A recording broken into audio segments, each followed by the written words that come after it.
welcome back to another episode of the Daily Flip podcast. I'm your host, Alex, and today we're going to be flipping through a story talking about predatory lawsuits, how people are actively coming after other corporations and money, and how it's actually happening from outside of our own country, and how they're using it to fund their operations. And of course, we will end today with our Daily Delight, a story meant to leave you feeling positive, ready to take on the day. Now, that's enough rambling from me. Let's jump into our daily debate. Do we live in a sue-happy society? And do we sue too much? What is your opinion? Throw it down in the comment section. I want to hear what you have to say. Trust me, you'll hear my opinion, and maybe you don't agree beforehand. Hopefully you do after, but who knows? So with that said, the article itself actually comes from the Daily Wire. Headline reads, "Time to Stop Predatory Foreign Investors." Now, this is a premise that is absolutely fascinating. No longer are investors simply going to stocks and bonds and ETFs or even crypto or other indices in order to gain value from the United States and its market, but rather they're also actively backing lawsuits against large companies that they could possibly win damages in order to have a little bit of a kickback. They'll have somebody that they fund within the United States who is possibly damaged by these companies, and then you are able to profit off of this by saying, hey, we're going to give you a small cut, and then we will take the rest of it. So there's a few different ideas that Daily Wire proposes here, but we'll actually lay out the first thing here. Quote, "There is, however, a real opportunity to stop this litigation abuse through the budget negotiation currently underway in Congress. Foreign investors are using our U.S. court systems to punish American companies and citizens while enriching themselves. Since litigation is so costly, risky, and time-consuming, many companies often agree to settle even when the case lacks real merit, because the risk of going to a trial is simply too high." End quote. Now, this actually underlies, in my opinion, a more important thing to talk about, which is we live in a sue-happy society. We live in a society where we more than happily, and I say sue-happy society, and actually maybe even a more than sue-happy society, a grievance, give me my slice of the pie society, where instead of possibly leaving some sort of grace, even on an individual level, people in your community, you will sue them if something goes wrong, if there's damage to your property, if there's accidental problems that arise between you. Now, that's not to say that suing doesn't have its place, and I do believe that with malice intent, in intentionally breaking the law rather than on an accidental level, there needs to be remedy, recourse, punishment to these different corporations. Though I even think if we were to take it to its absolute maximum, which I don't think is practical, I think it is idealistic, I would say that most of the repercussions that come of these problems are actually something that should be levied against, if they're judged against, levied against the corporations and maybe even municipalities. And you can make an argument for people, though I think it's a tenuous one.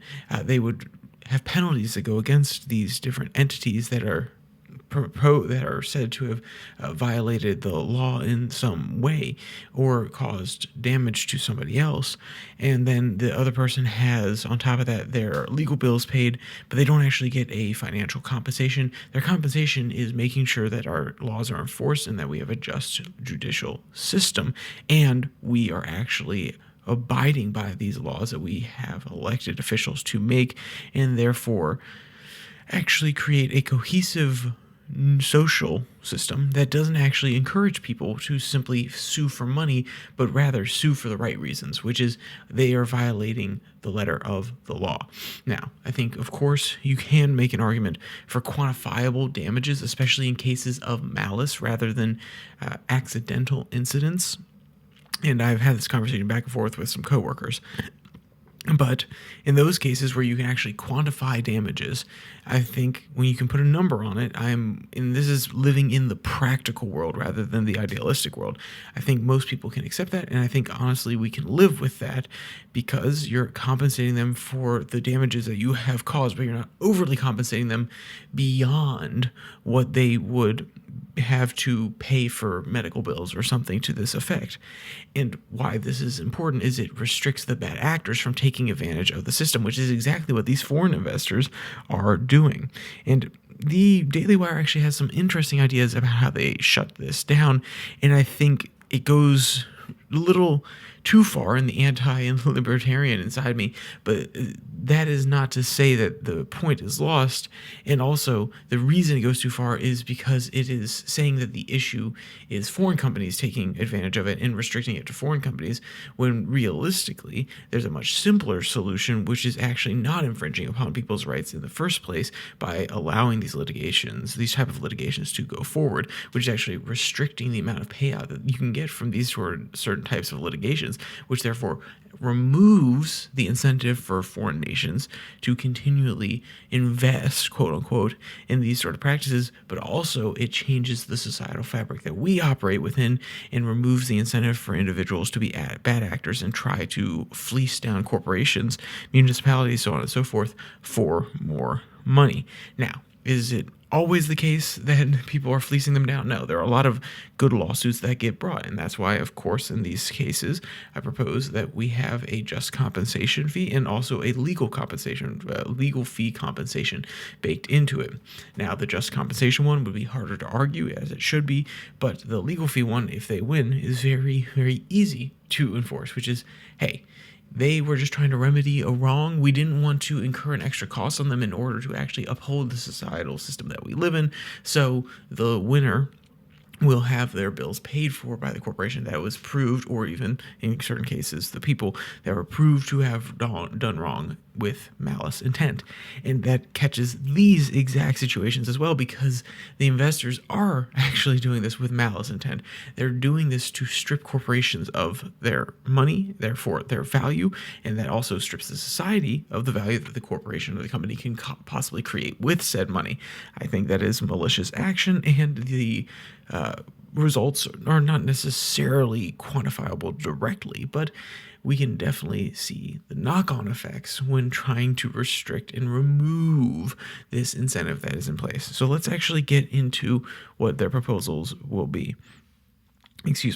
Quote, Tillis Hearn Tackling Predatory Legislation Funding Act. This is something that was actually proposed by both of them for the sign-off of American courthouses, and it amends the tax code to impose a new tax on income from litigation, which is received by third-party entities that provide financing for such litigation.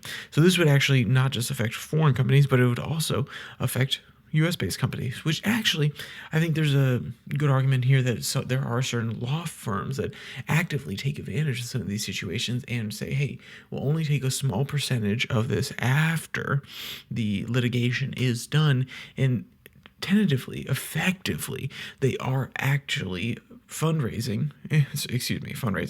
They are actively paying for the operations of these lawsuits, and they are basically saying, we'll cover the cost for a commission at the end.